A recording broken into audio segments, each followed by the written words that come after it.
Hi అండి. ప్రేక్షకులందరూ కూడా మన ఫిల్మ్స్ ఛానల్ని సబ్స్క్రైబ్ చేసుకోండి. అందులో వచ్చేటువంటి కంటెంట్కి మీ సపోర్ట్ని అందించండి. నమస్తే మేడం. నమస్తే అండి. మేడం, విప్లవ వీరుడు సహజంగా ఇంద్రాజ్ గారు క్లాసికల్గా కనిపిస్తారు, కానీ సో మాస్ ఎలిమెంట్స్ గతం చూసుకుంటే రజకాలు కానీ మీ పాత్ర చాక లైలమ్మలో అద్భుతంగా కనిపించారు. అలాంటి ఈ సినిమాలో ఉండబోతుందా? అంటే ఒక రకంగా చెప్పాలంటే అది ఒక విప్లవ మహిళ కథ. ఇది వచ్చేసి ఒక రాణి కథ, అంటే రాజారాణులు ఆ పీరియడ్లో జరిగినటువంటి కథ. సో ఇందులో నేనైతే విజయనగరానికి చెందిన రాణి భవానీదేవి అనే క్యారెక్టర్ పోషిస్తున్నానండి. కొంచెం హిస్టారిక్ బ్యాక్డ్రాప్లో ఉంటుంది. సో ఏం చెప్పదలుచుకోండి మనం, ఈ సినిమా ఎలా ఉండబోతుంది? సో ఏం చెప్పదలుచుకోండి? చాలా బాగా వస్తుందండి. అంటే వీళ్ళు టెక్నీషియన్స్ వాళ్ళందరూ కూడా కొంచెం బెంగళూరుకి చెందిన వాళ్ళు.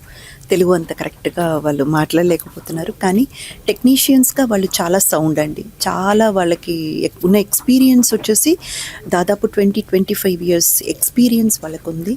అండ్ వాళ్ళు ఇంకా భారీ బడ్జెట్లో బాగా చెయ్యాలని అనుకుంటున్నారు. ఇదేదో తెలియని వాళ్ళు కాబట్టి ఏదో చిన్న బడ్జెట్ చిన్న మూవీ అలా తీసేస్తారని ఆషామాషిగా తీసేసేవాళ్ళు కాదండి. ఎందుకంటే నాకు తెలుసు, నేను ఇందులో ఏంటేంటని మొత్తం నువాన్సెస్ కనుక్కున్నాను కాబట్టి నాకు తెలుసు.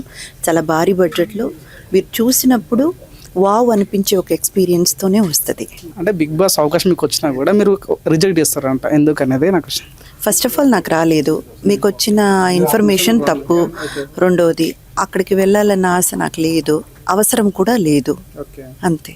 ఓకే మేడం, అది చివరి క్వశ్చన్ మేడం. అంటే ఇప్పుడు చూస్తున్న మీతో పాటు యాక్టర్స్ లైక్ ఐపరాది కానీ సుధీర్ గారు కానీ, సో వాళ్ళు కూడా సినిమాలో వస్తారు, ఏం చెప్పి తెలుసుకున్నాం?